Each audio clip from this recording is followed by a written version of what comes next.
Hello guys, have a nice day. Doubly reinforced beam का part 2 आज discuss कर रहा हूँ। इसके अंतर्गत टाइप्स ऑफ प्रॉब्लम के बारे में बताया जाएगा और एक क्वेश्चन भी सॉल्व कराएंगे। Thank you. Design of doubly reinforced beam by limit state method part 2 आज का टॉपिक है। इससे पहले पार्ट 1 में हमने डब्ल्यू इन्फोर्ड बीम की एनालिसिस के बारे में बताया था।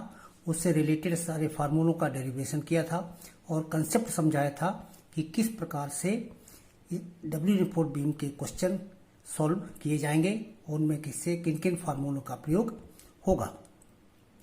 तो आज के टॉपिक में हम ले रहे हैं टाइप्स ऑफ प्रॉब्लम, यानी जो क्वेश्चन डब्ल्यू इन्फोर्ड बीम से रिलेटेड पूछे जाते हैं वे कितने प्रकार के होते हैं। तो ये क्वेश्चन जो है लिमिट स्टेट मेथड में केवल 2 प्रकार के ही प्रॉब्लम होती हैं, टाइप फर्स्ट और टाइप सेकेंड। टाइप फर्स्ट में मोमेंट ऑफ रेजिस्टेंस ज्ञात करवाया जाता है। बाकी बीम के सभी डाटा जैसे उसकी चौड़ाई, उसकी गहराई, एरिया ऑफ स्टील दोनों ज्ञात रहते हैं। दूसरी टाइप की जो प्रॉब्लम होती है उसमें बीम का डिजाइन करवाया जाता है।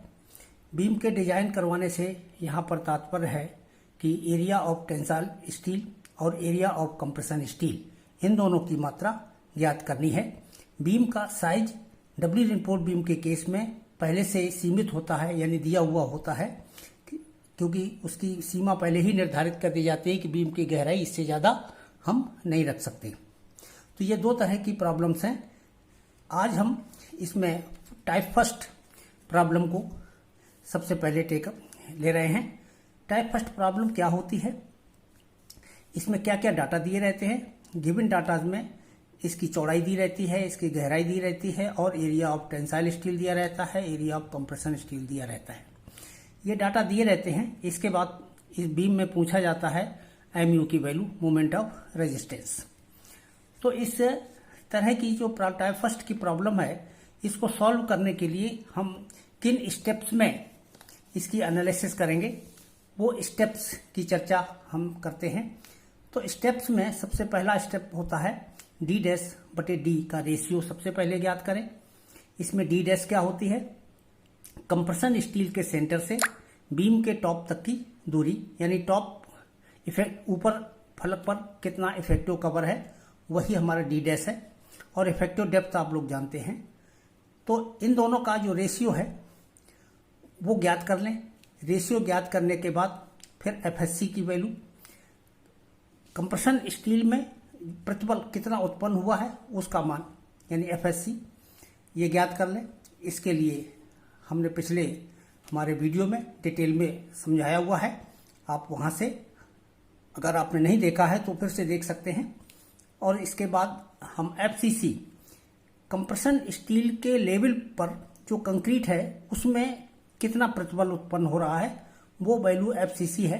इसका मान भी ज्ञात करने का तरीका हम पिछले वीडियो में समझा चुके हैं। तो ये उसी मेथड के अनुसार इन तीनों के मान हम ज्ञात कर लेंगे। सेकेंड स्टेप में हम इसके बाद डेप्थ ऑफ न्यूट्रल एक्सिस के लिए फार्मूला है, उस फार्मूले से HU का मान ज्ञात कर लेंगे। इसके बाद अगले स्टेप में HU मैक्स का मान, यानी limiting depth of neutral axis, इसका मान ज्ञात करेंगे। ये डिफरेंट ग्रेड्स के लिए क्रमशः 0.53, 0.48, 0.46 D के बराबर ली जाती है। अगले स्टेप में इन दोनों को कंपेयर करेंगे, HU और HU मैक्स को। HU एक्चुअल न्यूट्रल एक्सिस होती है, ये हमारी लिमिटिंग न्यूट्रल एक्सिस है। तो इन दोनों को जब हम कंपेयर करेंगे और कंपेयर करने के बाद हमें 2 तरह की कंडीशंस प्राप्त हो सकती हैं। पहली कंडीशन क्या है, अगर XU का मान HU मैक्स से कम है, एक तो ये कम हो सकता है और दूसरे केस में ज़्यादा हो सकता है। तो अगर ये इसका मान इससे कम है तो उस केस में बीम जो है अंडर इन्फोर्ड बीम होगी।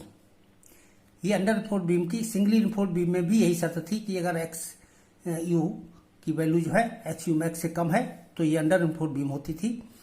यहाँ पर अगर ये अंडर एनफोर्ड बीम है उस केस में मोमेंट ऑफ रेजिस्टेंस याद करने के लिए जो फार्मूला प्रयोग किया जाएगा वो होगा mu इक्वल टू 0.36 FC के XUB ब्रैकेट में lever arm D minus 0.42 XU plus FSC minus FCC into ASC और ब्रैकेट में D माइनस D डैश, ये इसका सेकेंड सेक्शन की लीवर आर्म। तो इस तरह से ये फार्मूला भी पीछे लोग आप लोग देख चुके हैं। तो इस फार्मूले के द्वारा ही हम मोमेंट ऑफ रेजिस्टेंस का मान याद कर लेते हैं अगर ये अंडर एनफोर्ड बीम है तो। सेकेंड केस में आता है कि if XU is greater than XU max, जब बड़ा हो तो फिर बीम जो है ओवर एनफोर्ड बीम होती है। और बीम अगर ओवर एनफोर्ड है उस केस में आइस कोड की रिकमेंडेशन है कि बीम का आप से फिर से डिजाइन करें, यानी रीडिजाइन दी सेक्शन। तो रीडिजाइन दी सेक्शन मीन्स का मतलब है ये खंड उपयुक्त नहीं है, आपको इससे बड़ा खंड चयन करना होगा, तो रीडिजाइन दी सेक्शन होगा। इट्स लेकिन अगर क्वेश्चन में ये पूछ लिया जाए कि जो तुमने जो बड़ा खंड है और उस खंड में XU का मान XU मैक्स से ज्यादा निकल के आ गया, तो इस दिए हुए खंड का मोमेंट ऑफ रेजिस्टेंस कितना है अगर पूछा जाए तो आपको बताना होगा कि इसका मोमेंट ऑफ रेजिस्टेंस कोर्ट की रिकमेंडेशन के अनुसार MU लिमिटेड तक ही सीमित रहता है, यानी इसका मोमेंट ऑफ रेजिस्टेंस जो हमारी संतुलित बीम का मोमेंट ऑफ रेजिस्टेंस होता है उससे अधिक नहीं ले सकते। जबकि वास्तव में ओवर एनफोर्ड बीम का जो मोमेंट ऑफ रेजिस्टेंस है वो MU लिमिटेड से ज्यादा होता है, लेकिन हम उसका मोमेंट केवल इतना ही मानते हैं MU लिमिटेड तक। तो ये कोड की रिकमेंडेशन के अनुसार इसका MU लिमिटेड के बराबर ही होता है। और इसका मान ज्ञात करने के लिए हम ऊपर वाले फार्मूले से ही इसका मान ज्ञात करते हैं। केवल परिवर्तन इतना करेंगे, XU की जगह पर XU मैक्स का मान रख लेंगे, यानी जहां पर XU यूज किया गया है वहां पर XU मैक्स यूज करेंगे, तो हमारा MU का मान जो है MU लिमिटेड प्राप्त हो जाएगा। बाकी सारी वैल्यूज वही बनी रहती हैं। तो ये फार्मूला उसी तरह से लिखा हुआ है सेम टू सेम, केवल XU की जगह XU मैक्स लिखते चले गए। तो ये हमारे प्रोसीजर के स्टेप्स हुए। इन्हीं स्टेप्स के आधार पर हम टाइप फर्स्ट की प्रॉब्लम को सॉल्व करते हैं। अब इसके बाद एक क्वेश्चन लेते हैं इसी पर। Find the moment of resistance of A W reinforced beam having 300 millimetre width and 700 millimeter total depth. 20 mm dia 5 bars are provided in tension and 20 mm dia 2 bars are provided in compression zone. Steel grade is Fe 415 and concrete grade is M20. Effective cover on both side is 50 mm. तो ये हमारा question है। इस question के बाद अब हम solution start करते हैं। इसके सॉल्यूशन में जो क्वेश्चन में डाटा दिए हुए हैं उनको हम सिंबॉलिकली जो है यहाँ पर लिख लेते हैं।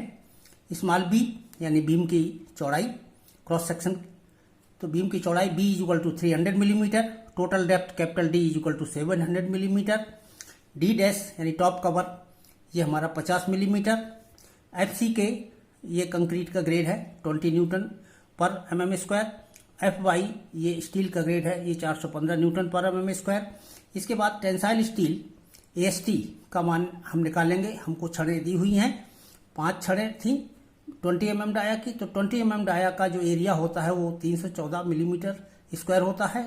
5 का गुणा कर दिया तो 1570 मिलीमीटर स्क्वायर इसका एरिया ज्ञात हो गया। इसी तरह से कंप्रेशन स्टील का एरिया ASC हम निकाल लेते हैं 2 गुणे 314, तो ये हमारा 628 मिलीमीटर स्क्वायर एरिया आ गया। तो इस तरीके से हमको AST और ASC दोनों के मान ज्ञात हो गए। इसके बाद इफेक्टिव डेप्थ हम कैलकुलेट कर लेते हैं। इफेक्टिव डेप्थ जो है स्मॉल d बराबर कैपिटल D यानी टोटल डेप्थ कितनी दी गई है 700 मिलीमीटर में से कवर इफेक्टिव कवर घटा दीजिए, क्योंकि बॉटम का कवर और टॉप कवर सेम है, ये भी 50 मिलीमीटर होगा, तो 700 में से 50 मिलीमीटर कम करने पर ये इफेक्टिव डेप्थ बची हमारी 650 मिलीमीटर की। तो इस तरह से इफेक्टिव डेप्थ हमको ज्ञात हो गई। अब यहां देखिए हम रेशियो निकालते हैं D डैश बटे D। D डैश हमको पता है 50 मिलीमीटर का है और D अभी निकाला हमने 650 मिलीमीटर, तो 50/650 ये अनुपात हमारा आ गया 0.077। तो इस तरीके से ये हमारा रेशियो ज्ञात हो गया। ये रेशियो ज्ञात हो जाने के बाद फिर इसके बाद का स्टेप होता है note the value of FSc from the table F of SP16। तो ये SP16 हैंडबुक की टेबल एफ के अंतर्गत ये एफएससी के मान दिए गए हैं जो कि D'/D अनुपात पर आधारित हैं।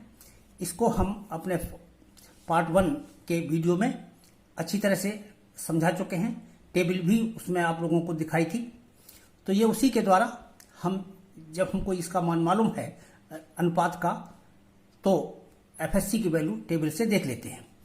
अब इस केस में देखते हैं, चूंकि D'/D का मान यहां पर है कितना 0.077। टेबल में जो हमारे पास वैल्यूज थी, पहली वैल्यू थी 0.05, दूसरी वैल्यू थी 0.1, यानी ये वैल्यू हमारी उसमें नहीं थी। तो हम ये देखते हैं कि ये वैल्यू है किन के बीच में। ये हमारी 0.05 और 0.1 के बीच की वैल्यू है। तो सो दैट कोर्ट की रिकमेंडेशन है कि next higher value of D'/D will be considered. तो इसलिए हम एफएससी की वैल्यू देखने के लिए D'/D का कौन सा मान लेंगे जो इससे अगला हमारी टेबल में उपलब्ध हो। तो 0.077 से आगे 0.1 की जो वैल्यू है वो टेबल में उपलब्ध है। तो हम इसी कॉलम के नीचे जो है एफएससी की वैल्यू नोट करेंगे, which is considered for finding FSc. तो 0.1 के ही आधार पर हम एफएससी का मान टेबल से देखते हैं, वो 353 न्यूटन पर मिलीमीटर स्क्वायर हमको मिल जाता है। अब ये तो एफएससी का मान हो गया। अब इसके बाद अगला हम देखते हैं एफसीसी की वैल्यू ज्ञात करने के लिए। एफसीसी की वैल्यू ज्ञात करने के लिए कंडीशन है कि अगर D' का मान 3/7 XU से कम है, जरा देखें यहां पर ये हमारा स्ट्रेस डायग्राम है। यहां से यहां तक का कर्व जो है पैराबोलिक है, ये यहां से यहां तक का कर्व पैराबोलिक है और यहां से यहां तक का कर्व ये स्ट्रेट लाइन में है। जब हमने सिंगली इन्फोर्स्ड बीम के बेसिक कंसेप्ट समझाए थे, वहां पर ये अनुपात निकाला था, यहां से ये दूरी और यहां से ये दूरी किस रेशियो में है। तो ये 3 और 4 के अनुपात में है, यानी ये 3/7 XU के बराबर होती है और ये 4/7 XU के बराबर होती है। तो चूंकि हम यहां देख रहे हैं कि ये 3/7 XU दूरी तक ये कर्व स्ट्रेट लाइन रहता है। हमारी टॉप में जो स्ट्रेस है उसका वैल्यू है 0.446 FCK। यहां नीचे जैसे बढ़ते जाएंगे तो यहां पर भी प्रतिबल उतना ही है जितना कि ऊपर है। तो इसका मतलब यहां से लेके यहां तक जो प्रतिबल का मान है वो समान रहता है कंक्रीट में। इसके बाद फिर कंक्रीट में प्रतिबल धीरे धीरे घटते हुए 0 आ जाता है न्यूट्रल एक्सिस पर। तो यही चीज हमको सेटिस्फाई होना है कि क्या D' जो है हमारा इसी दूरी के अंदर है कि नहीं है, यानी इस डिस्टेंस से कम है। अगर ज्यादा हो गया तो इसका मतलब ये वैल्यू फिर इतनी नहीं है, इससे कम होगी। तो यही चेक करना होता है कि इससे कम है कि नहीं है। तो ये कंडीशन है कि ये D' का मान अगर 3/7 XU से कम है तब तो FCC का मान कितना होगा 0.446 FCK होगा। ये यहां पर ये वैल्यू होगी। अब यहां पर जरा देखें XU मैक्स जरा चेक कर लें। XU मैक्स FE 415 ग्रेड के लिए 0.48 होता है, 0.48 इंटू D, ये 312 मिलीमीटर। इस बीम के लिए जो XU मैक्स की वैल्यू है वो 312 मिलीमीटर है। क्योंकि ये बीम का सेक्शन दिया हुआ है और बीम का ये है हमारा limiting depth of neutral axis, जो इसकी एक्चुअल डेप्थ होगी XU, यानी ये बीम के अंडर इन्फोर्स होने की संभावना ज्यादा रहती है, क्योंकि ज्यादातर beam doubly reinforced beam under reinforced ही डिजाइन की जाती हैं, ओवर इन्फोर्स बीम रिकमेंडेड नहीं होती है। इसलिए हम ये एज्यूम कर लेते हैं कि ये बीम अंडर इन्फोर्स्ड ही होगी। तो उसे अंडर इन्फोर्स मानते हुए पहले हम XU मैक्स का मान ज्ञात कर लेते हैं। तो एक्चुअल XU का मान इतना तो क्लियर हो गया कि ये 312 से कम ही रहेगा। तो यहां पर हम एज्यूम करते हैं, एक कोई सुटेबल वैल्यू दे देते हैं XU को अपनी स्वेच्छा से। 300 जो शर्त यह है कि ये 312 यानी एक्सयू मैक्स है, इससे कम हमको लेनी पड़े। तो ये 250 मिलीमीटर हमने एज्यूम कर लिया। तो एक्सयू का मान 250 मिलीमीटर मानते हुए जो कि 312 से कम रखना आवश्यक है। अब हम यहाँ से जरा चेक करके देखते हैं कि 250 का 3/7 कितना हुआ। यानी इसको अगर हम 250 मान लेते हैं तो इसकी 3/7 वैल्यू कितनी आई, ये 107 मिलीमीटर आ गई। और जो डी डैश है वो हमने 50 मिलीमीटर लिया है, ये हम जानते ही हैं। तो डी डैश का मान हमारा 107 से कम है। इसका मतलब ये कंडीशन सेटिस्फाई हो रही है। जब ये कंडीशन सेटिस्फाई हो रही है तो एफएससी का मान इतना ही ले लिया जाएगा। इस केस में एफएससी की वैल्यू 0.446 एफसीके ले लेंगे। तो इतनी ही वैल्यू लेने पर हम एफसीके की वैल्यू सब्स्टिट्यूट कर देते हैं।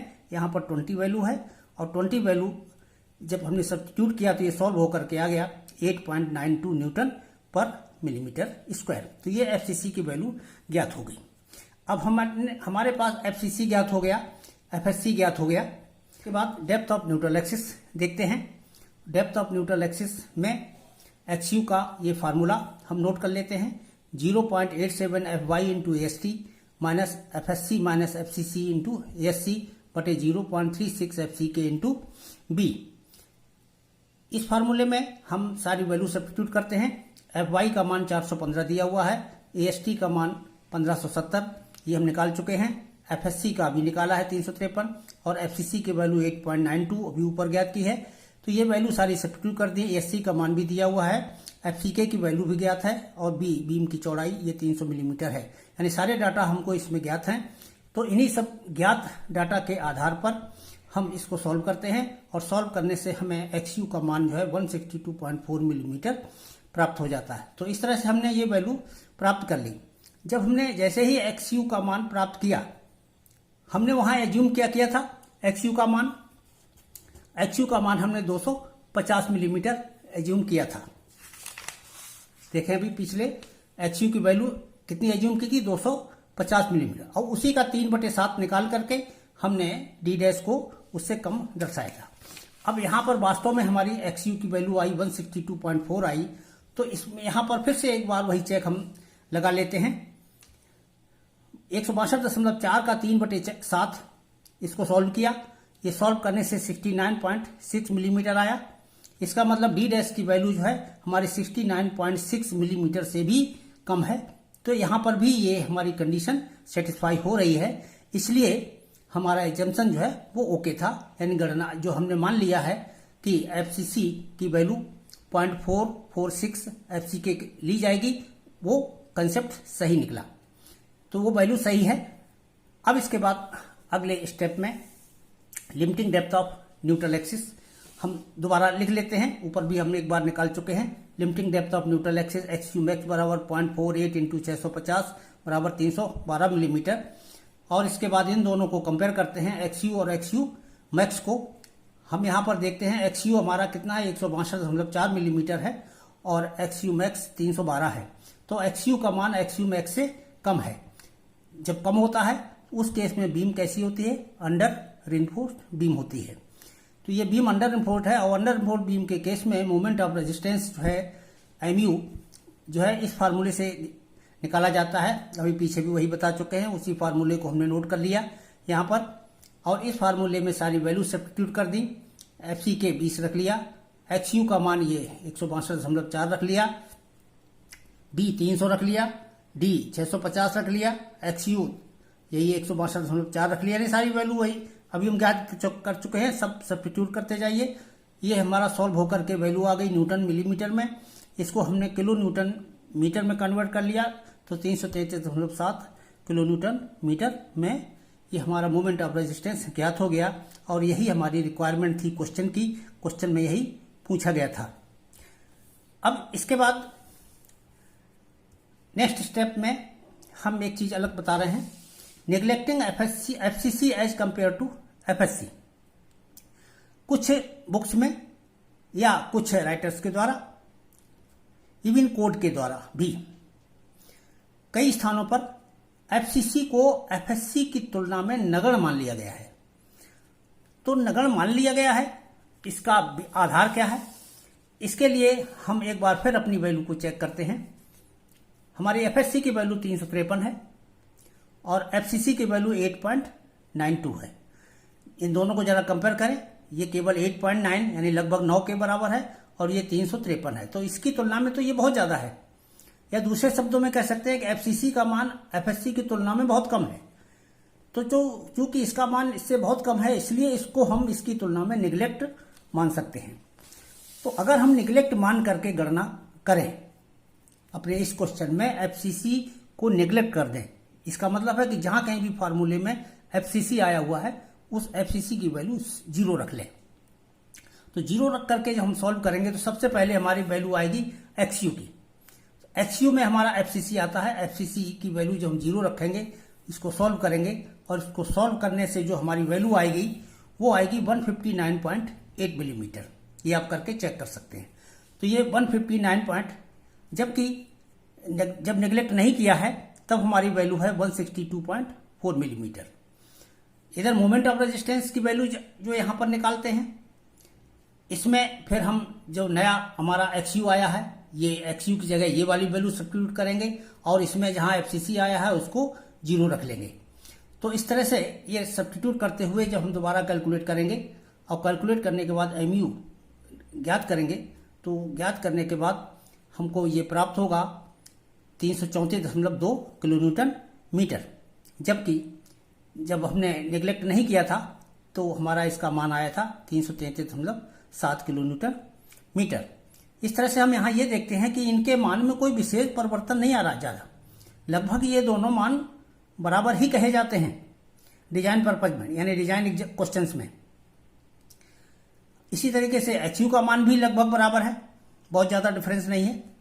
तो इसी आधार पर आईएस कोड ने भी कई स्थानों पर या अपने फार्मूलों में एफसीसी को निगलेक्ट कर दिया है, निगलेक्ट करके ही फार्मूले लिखे हैं। थैंक्स।